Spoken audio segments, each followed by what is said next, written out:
Good afternoon, everybody. Afternoon. Thank you guys for coming through. Really appreciate your dedication, your time, and happy to see everybody here at the 2024 PRI show. So thanks very much. We've got some introductions here. So we've got Tony Mac Daddy MacAfee. He's our R&D manager at Dart. He's got well over 40 years of experience, over 25 with Dart. He really had a big focus, a huge impact with Dick Maskin's Pro Stock team, and he's pretty much the primary source of development at Dart. So appreciate Tony being here. We've got Dick Boyer. He's not on the screen, but he's gonna help me out because I don't know how good of a public speaker I am. But Dick is our engine builder sales director. So Dick is on the road. He covers a lot of states, big territories. Some of you may be familiar with him, but if you are an engine builder and you want to get some more information on maybe buying direct or have some questions in regard to that, Dick will be around afterwards to get to know you, swap a business card, and get that rolling. My name is Steve Rhodey. I'm the sales manager for Dart. Started with Diamond Pistons, then Trend Performance, and now at Dart. So handling all three, but primarily at Dart. Dart's a huge focus for 2025. So we'll get into a little bit of the presentation here. We'll start with a QR code. I don't know if you guys want to take out your phones and snap a picture of that. We're offering a discount on the website. It's 5%. There's some information that we need from you. There is email code that's going to come to you, and I think we're going to have a code on the email. You can call in or possibly do it on the website. Yeah, it has all the instructions. Okay, all the instructions are there. All good? One more.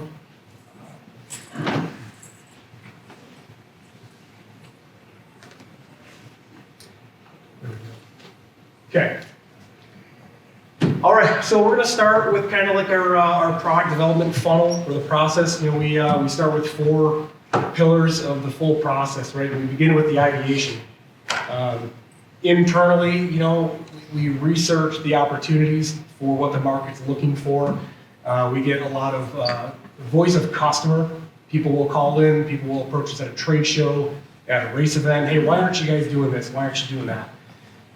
Over time, right, it clings to you, and then we go back to the shop, we ping our product team, Tony, Dick, and say, okay, this is what we're hearing, this is what the people are asking for, how real is it, what can we do? That kicks off the ideation process. Once the ideation process is concluded, we've picked our platform that we're going to kind of go in and take a look at. The benchmarking begins, right? And obviously benchmarking is pretty straightforward. You get your OEM samples in, you talk to people that are very familiar with the application, find out where the problems are, and then you go to work, right? It's a lot of work to get that process done, but when you're kicking it off, there's a lot of reporting, a lot of coordinate measuring, the CMM, scanning, and then through that process, we try and validate what the customers or the market's experiencing with failures or fatigue, et cetera, just to make sure it's some points that we can make improvements on. And then we begin our engineering pillar. So 2D, 3D modeling, everyone's probably pretty familiar with that. It's key to our process here in the development stages. We do a lot of FEA, right, with engine blocks especially. There's a lot of fatigue, there's a lot of thin points, material, there's enhancements that we need to make. We do that through the engineering phase. So pop up a 3D model, run it through FEA, see where the improvements need to be made, and then validate what the FEA is telling us to what we're seeing in the real world, right? So, and I'm using that word a lot, validation, but that's what it's all about. You got to validate that what we're doing in-house is actually going to correct the problem, and then move on from there.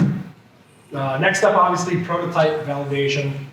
We do Foundry samples, right? So when we get to the final process of pouring the blocks, we'll bring them in-house, we'll measure them, we'll machine them, We'll bolt caps to them. We'll check fit with OEM, with your, your pulleys or your front drive assemblies, oil pans, intake manifolds, the whole nine. And then we move into testing, dyno testing, real in-car testing. Yeah, so that's kind of our funnel and where we start at. And we'll move on. Anything to add? Yeah. Yeah, we'll go back to ideation, right? So we wanted to touch on this. The last few years, there's been some contention with Dart, right? We've had our fair share of setbacks with foundries, and we had a foundry close, we had a foundry burn down. Industry hasn't really been that friendly to foundry in general. So one thing we may have gotten away from or been maybe too focused in other areas was really listening to the voice of the customer and wanting to set the precedent and say, you guys are Dart, you are the reason for our success. And we'd love to hear about some possible new product ideas, maybe some overall improvements to current product. But yeah, over and above all, we just want you guys to know that we are listening, and we're going to make your words a priority moving forward. So the booth number's there, 825. I'm sure a lot of you have already been by, but end of the day today or all day tomorrow, we'll be around. We'd love to talk to you and see what we can do, and just get better, right? Kind of get great at what we're good at, and get back to maybe some more real personal touch and cater to the market. So thank you guys for that. So the second pillar with the benchmarking, we just have a couple images here showing our 3D scanning. We just put a couple of snapshots in, but we've got a state-of-the-art Zeiss CMM. We utilize this machine for probably about 8 hours a day, every day. We've got one lonely guy in there that's just what he does. So he's very good at it. It's a huge part of our success and also a huge part of our production. And then, obviously 3D scanning, got a cylinder head on there. Keeping a catalog library, we use it for, we use it for moving ports around, we use it for digitizing all your solid models, etc. Felt it important to kind of show, the Dart part of the secret sauce up here with priority main oiling. So we've got a cutaway on the left that's kind of highlighting the way we oil the mains, and then with the GM factory oiling and kind of why we made some improvements here where, do you want to speak to this? Yeah. I mean, a lot of you probably already know this, but with like a stock GM block, that's the main that comes from the oil pump, comes down, goes around the cam bearing and feeds the camshaft, and then feeds the main. On ours, the main is over here, comes down, feeds the main first, and it turns around and then feeds the camshaft. A lot of our blocks, it's cross-drilled from the main to the lifter, over and back to that lifter bank. And in between there, if it's not tapped, you can tap it and use it for an oil restrictor. Some of the Sportsman blocks don't have that capability. It's done in the front. But that's the main differences from the GM OE block and the Dart priority oil. Thanks, Tony. Yeah, some of the other visuals you can see here is the 4-bolt splayed main cap. You can see how we laid out the bolts there. We've got structural improvements all around. So it's a cool cutaway. I show you the water jackets, and it's very consistent across all the blocks that we manufacture.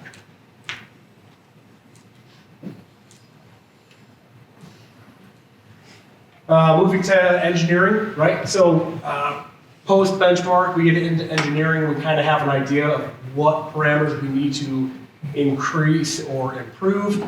The 3D models will basically ensure compatibility with OEM components, which is huge. The 2D engineering will give you all your tolerancing, all your dimensions, all the specs for manufacturing, right? right? The guidelines that they use to manufacture each block to. You've got stress and flow simulations that we run through SolidWorks. We're kind of getting into some of the FEA, but what we're kind of depicting here on this 4-cylinder block is a layover of the factory mounting components onto the dart block just to make sure we've got everything covered. And you're going to have good fitment when it comes time to put it into a vehicle or into a chassis.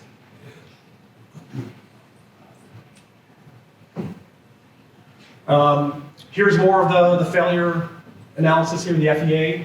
We've got the von Mises scale. I'm sure a lot of you are familiar with this scale. The red at the top is basically showing your high stress points, right? You look here on the model, you can see where your red is in between the cylinder, where your water jacket area is. It's the thinnest part of the block. So we have to pay special attention to these areas. They get a lot of validation, use that word again, and try to reduce the stress in the most critical areas with the redesign of the dart block. So we just have a few depictions of that. Anything to add? No.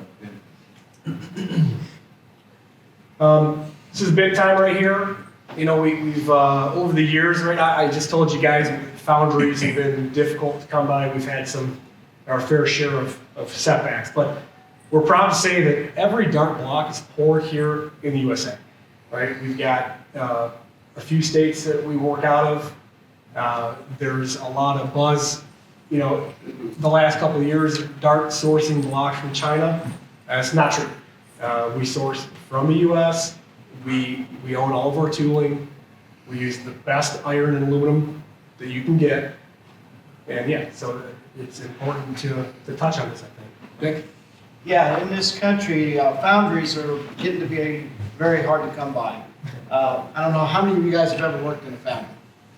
When I first got out of high school, I spent about 4 months. My whole family worked in foundries their whole life. And the best thing ever happened to me, I got out of high school, went to work in the foundry, worked there 3 or 4 months, got laid off. Best thing ever happened. So I got into my real passion, which was engine building. So if you've ever worked in a foundry in the summertime, it's 130, 140 degrees in the smelting area. Nobody wants to work there, especially today. It's very hard to find employees. The foundry that we use has a hard time keeping employees because of the other jobs that are in the area where they can work in air conditioning and get the same money. So foundries are really hard to come by in the U.S. And with all the stipulations and stuff that go along with the EPA and all that stuff, it makes it very difficult to start a new foundry in the country. Today, if you wanted to start a new foundry in this country, it would cost you probably upwards of $1 million to get the permits and probably 2 to 3 years to get it approved. So it's almost a dead science. There are some people coming back in the country that are starting new foundries. So I think 5 years from now, we'll probably be in a better place than we are right now. But foundry work is difficult. And it's dirty. My dad worked in a foundry for 45 years. He started there when he was 18 and he died when he was 63. He worked there his whole life. So, and he died from the foundry. When they would x-ray him, his whole bottom of his lungs were sand. They don't even show up on the x-ray. But it's so much nicer now. The foundry we use now for iron and stuff is so clean you wouldn't even believe it. You could almost eat off the floor in there. They've gotten that good. So, well, one of the advantages to us to having to build new tooling was we basically took the stuff that we were making that was designed and built 25 years ago, and we were able to move up to the new modern version of the tooling. So for example, in the past, when you wanted to make a V8 engine block, there were 4 cores that made up the 8 cylinders. Okay, each pair of cylinders had a core, which made up the main web beside it, the cam tunnel, and the main tunnel. So you had 4 individual cores that could move independent from each other. And there was not a really good way to lock those into place. They had little square grooves and round grooves when you slid the cores together that were supposed to hold them together. But I don't know if you guys have ever messed with cores. They're made out of sand.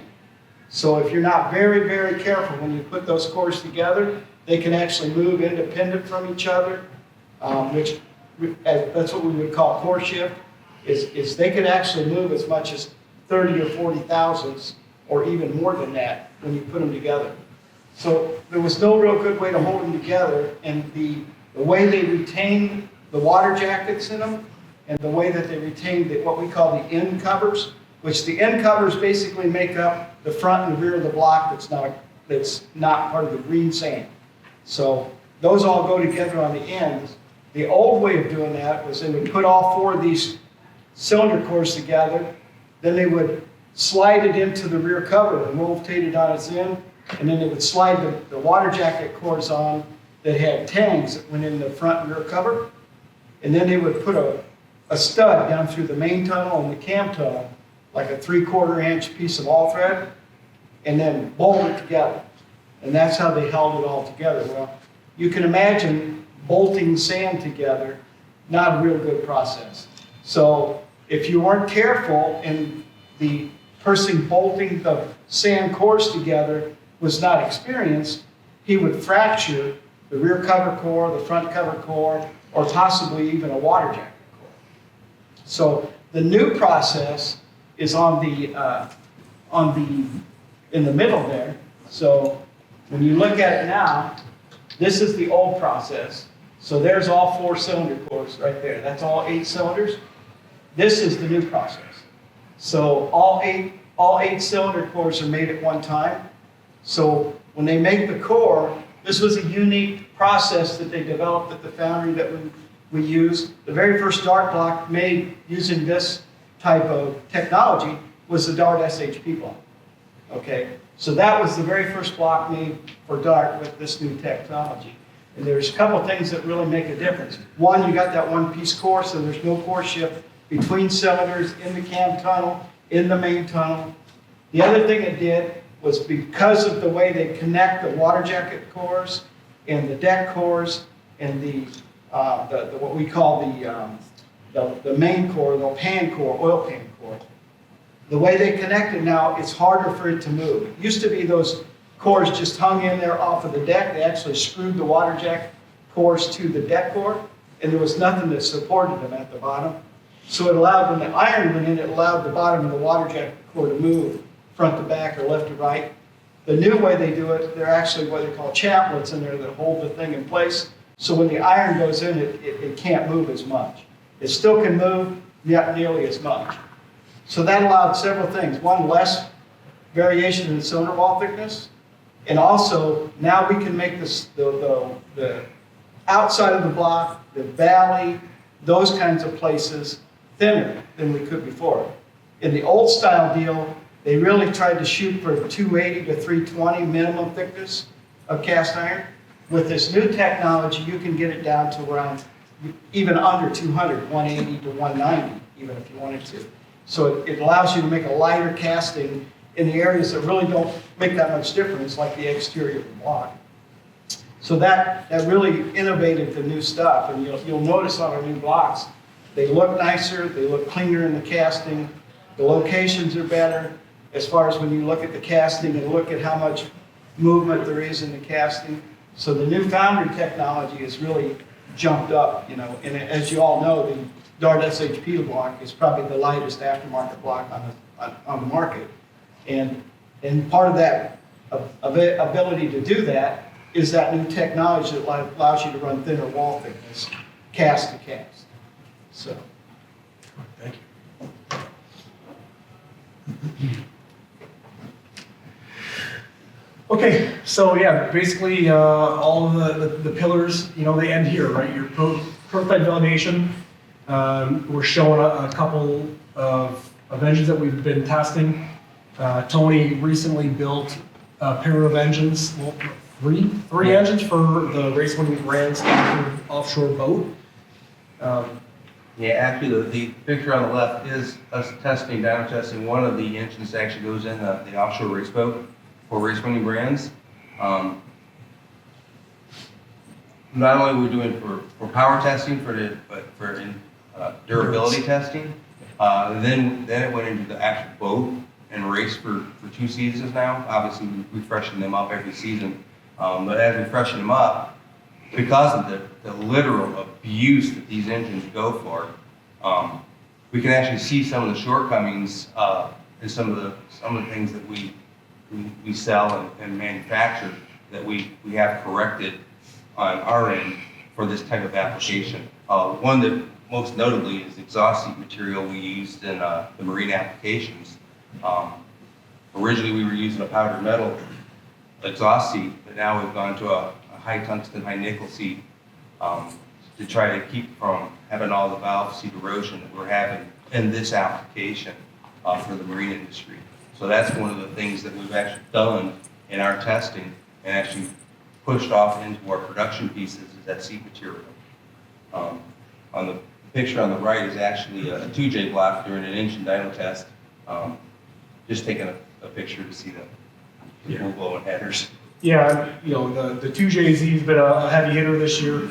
Real Street, they made about 1,800 horsepower plus with the 2J, and this is just a quick snapshot from their test that they were doing for us.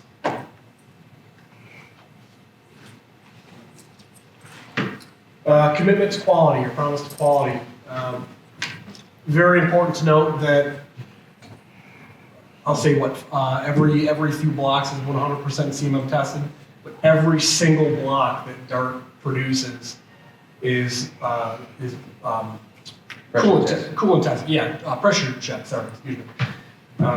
Yeah, so very important step, right? We got to make sure we don't have any leakers out there.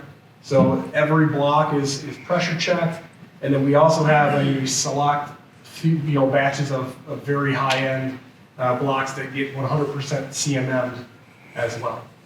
There's that Zeiss CMM just kind of going through its paces.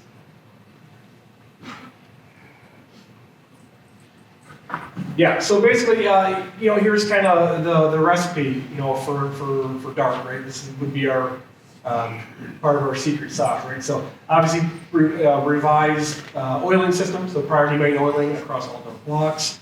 Deck thickness is huge. The 4-bolt displayed mains, we try to incorporate as often as possible. I know you can't get display in every block, but we think the 2J is the only one we don't have.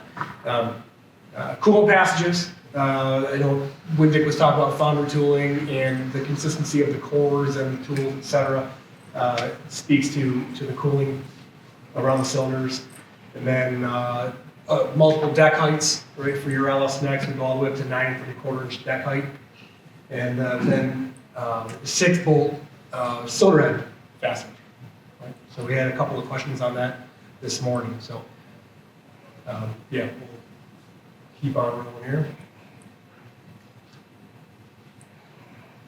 Yeah, so then we move over to the Dart 2J, right? So part of our ideation benchmarking process was looking at factory failures. So stress cracks through the deck, we've got cracking through the main sabins, and then obviously, this is a catastrophic crankcase failure. So knowing what the factory blocks were, or where they were breaking, how they were breaking, definitely pushed the envelope for improvement in engineering and the prototype work. So this is on the factory 2J. And then here's the design changes that we came up with to kind of combat the factory issue. We went to the outer brace design, the exterior of the block. It's compatible with all of the OEM mounting, right? Engine mounts, all of your drive assembly, oil pump. And then we did the threaded screw and freeze plugs. Right? So with big boost applications, very common to start launching freeze plugs out the side of the block. So that was kind of a no-brainer.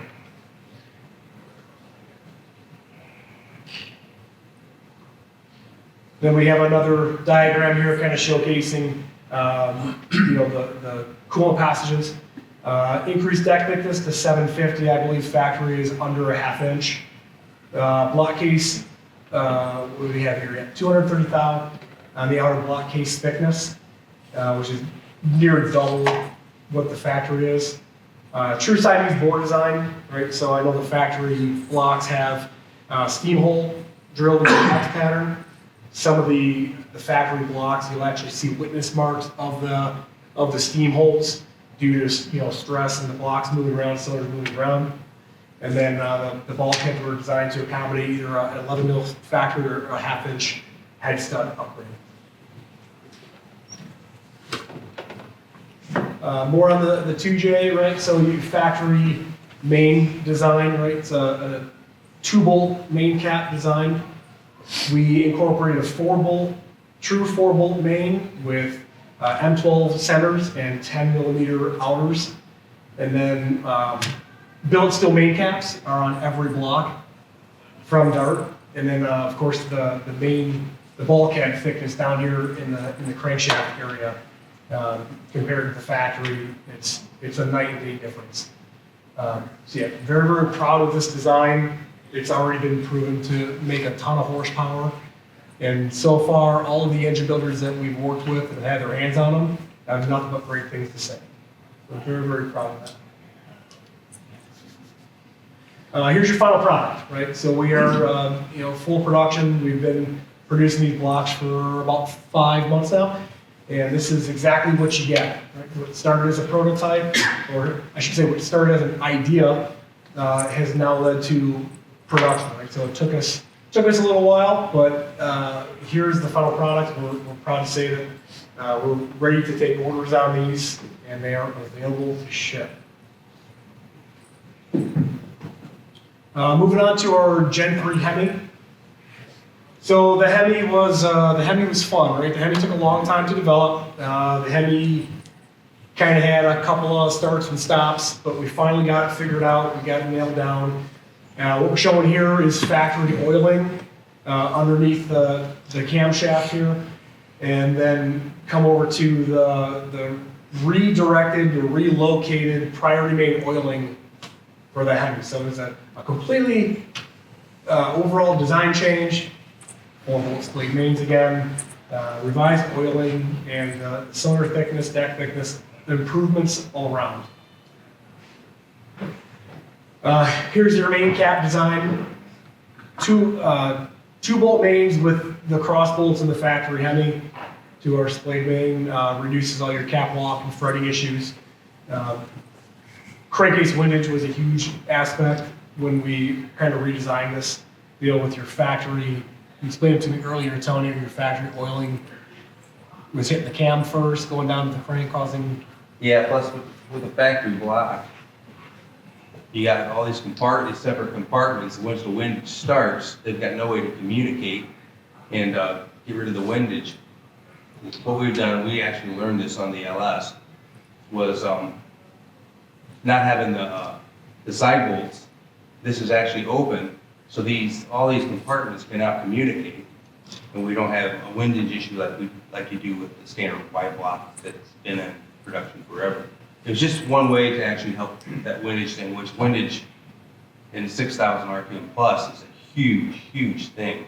Especially like a guy that puts together a 434 and a stock crankcase small block Chevy, and they always ask, why does this thing lose oil pressure? At 6,000 RPM. It's windage. It's got all the oil trapped in the crankshaft, rotating with the crankshaft, and it will not return back to the pan. Same thing is true with these things. And if we can dispose of all that windage and get it back to the pan, it's there for the pump to pick it back up again. So that's the big reason for doing that along with the splayed mains. Yeah, I'll keep on going. Yep. So what we did is, you see with the factory Hemi, the actual main was right down dead in the center of underneath the camshaft. Well, that poses a couple of problems. One being the fact that if you want to put any kind of stroke in this thing, that thing's there. You can't move it. So by offsetting it off to the side, now it's cleared for adding more stroke clearance, more bigger connecting rods, and all the issues that the guys, have had trouble with the stock blocks that they can't get to do. The oil system starts from the pump, through the filter, up into the priority main, and then down, distributing through the mains, and then off to the side to the lifter galleys. So, and also it's available with and without the VBT oiling.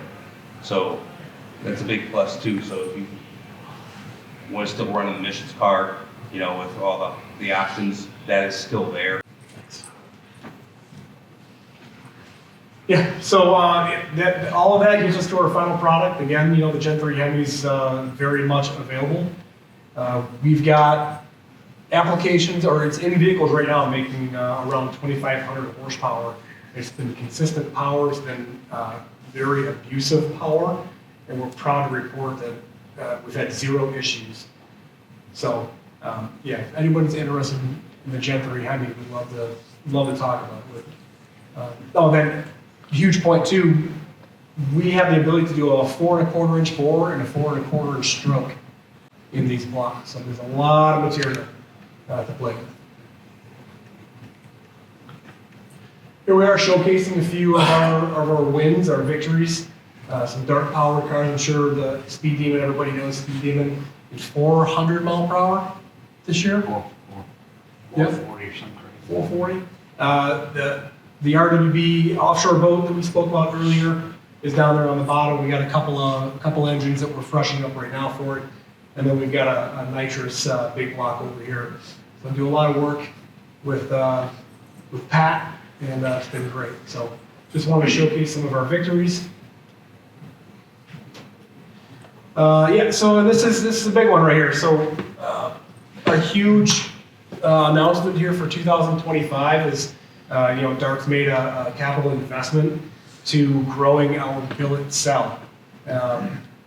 It's going to be a big deal. I know if any of you have, you know, looked into Dart's billet program over the years, lead time was always long. We may have not had the resources to do customizations that everybody wanted. We relied on some outside sources for some engineering assistance. But here we are bringing the program up to speed. For 2025, so we've got a few RMC machine centers showing up. Recognizing the limitations of the cast blocks, both iron and aluminum, and the desire for billet, kind of made this a no-brainer. So we are very excited to have this equipment in-house somewhere mid-January, and we should be cutting chips by March. So that's the plan. The plan is to cut the lead time down from 35 plus weeks down to a 10 to 12 week lead time. And yeah, it was something we're very excited about and wanted to touch on during the seminar. Some more on the billet. Right, we've got a quote up there, and I don't like reading off of PowerPoints, but you know, pay homage to Dick Maston. He said, compared to aluminum casting, the billet block has much greater capacity to withstand stress levels without failure.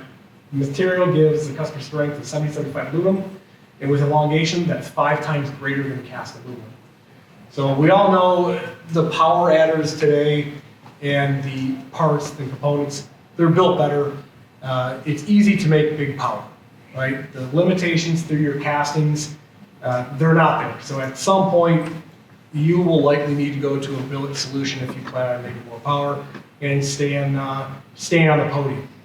So obviously enhanced strength is huge, heat dissipation. The customization flexibility is probably the most fun part.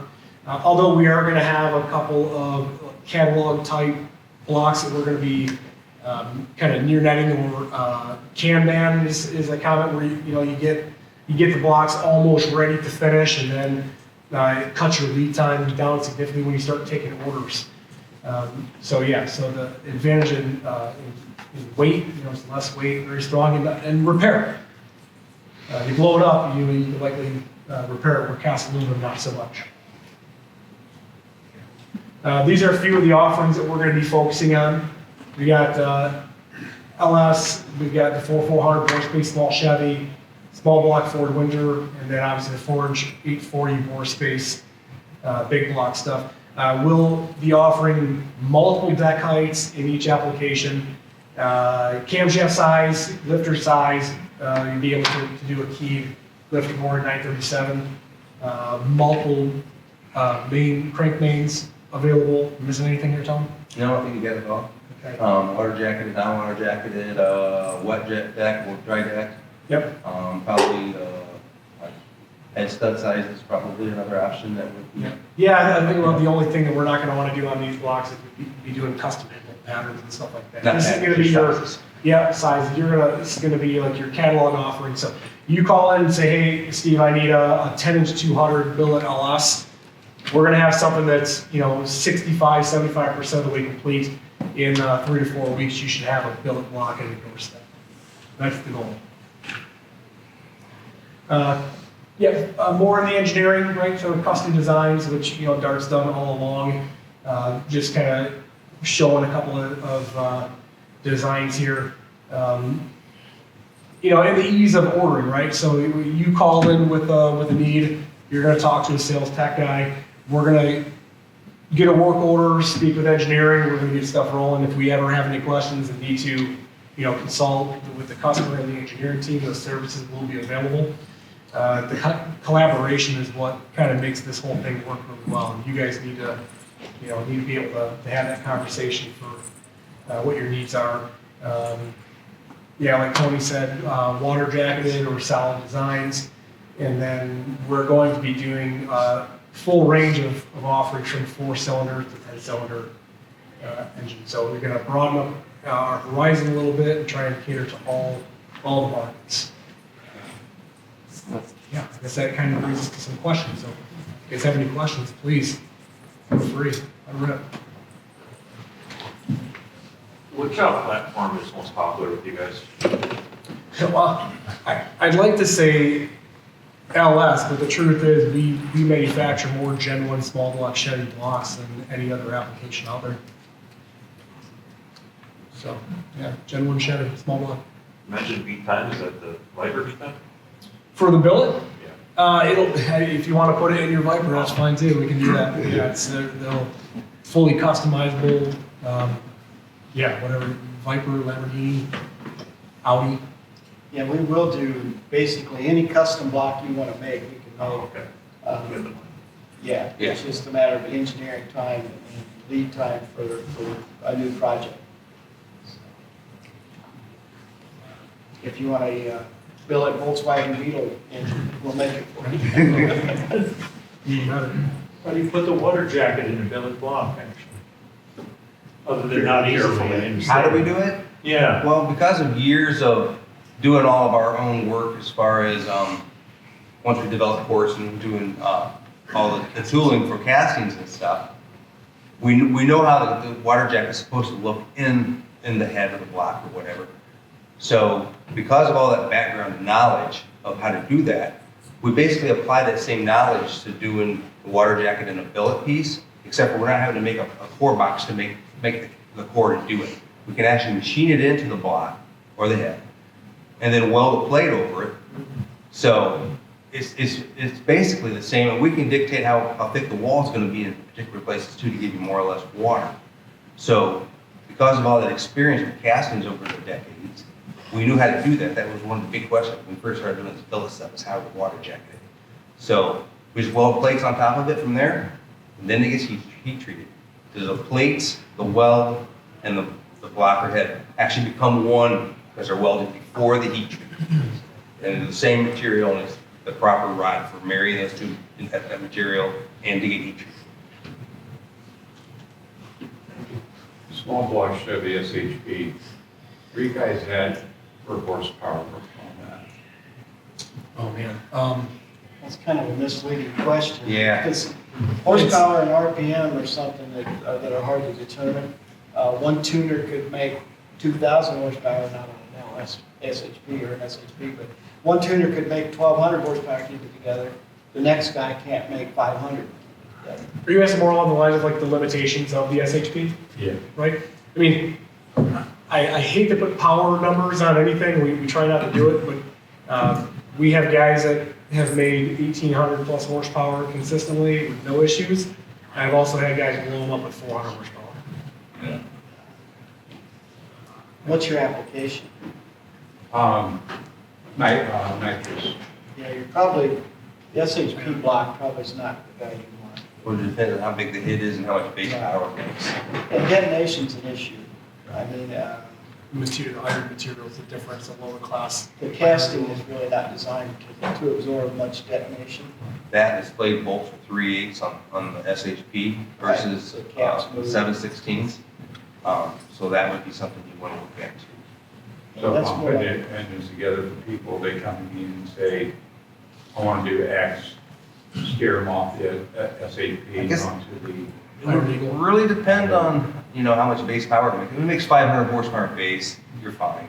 But if this thing makes 750, 800 base, and you want to spray at 500, I'd steer him towards the little L.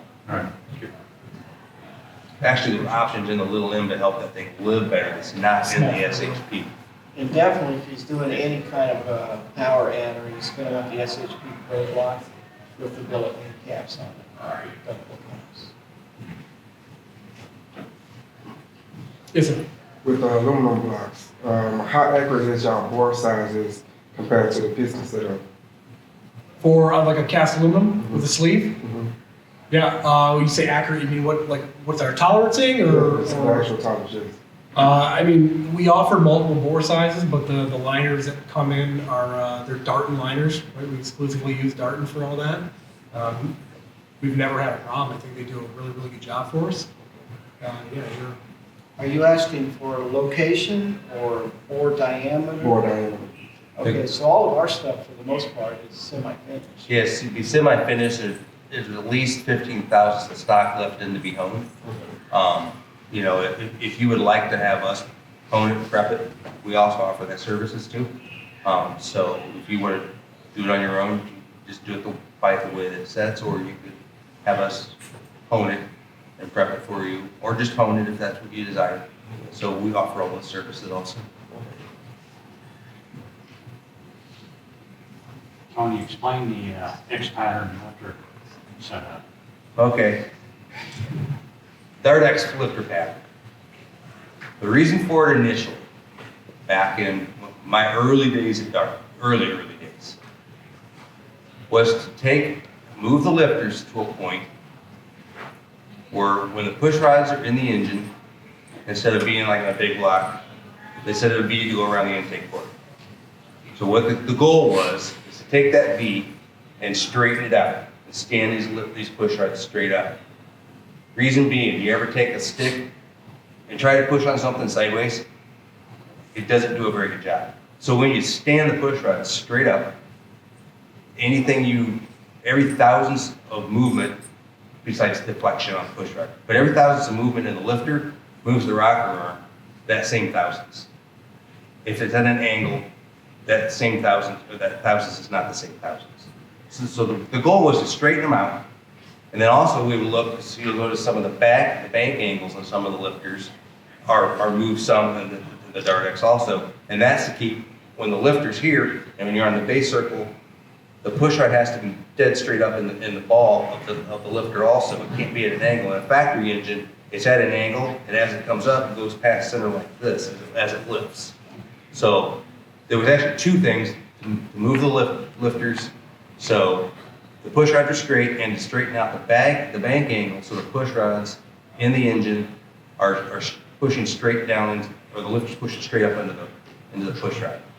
So there was actually two goals there. So that was the reasoning behind doing it. One of the limitations you have to be careful of, and we ran into this with 20X, which is the 20-degree head. It's got a similar lifter layout. It's not quite as drastic. Is making sure you can put all this lifter real estate where you want it, and you don't have lifters banging cam loads from the opposite bank. So you have to pay attention to that. You have to work with the cam grinders also, see how thin, they can make the lobes, how wide are the wheels, what manufacturers make, what different widths of wheels. So the goal initially was to straighten the push rods out, get them around the intake ports, and to be able to push on the rocker arms from a dead straight angle versus at the factory angle. And we put that in the 10-degree LS cylinder head too. That valve train is all designed around that same theory. There is two different lifter patterns available in the LS block from us. One moves the intake a lifter 100 thousandths away from the exhaust to straighten out that push rod on that valve train for the 10-degree LS also. And that's available. If you do that lifter movement 100 thousandths, you can also use the straight rocker arm instead of the offset rocker. So you get all that same straight. Yeah, the geometry's all straight. And I hope that answers your question. Thank you, sir.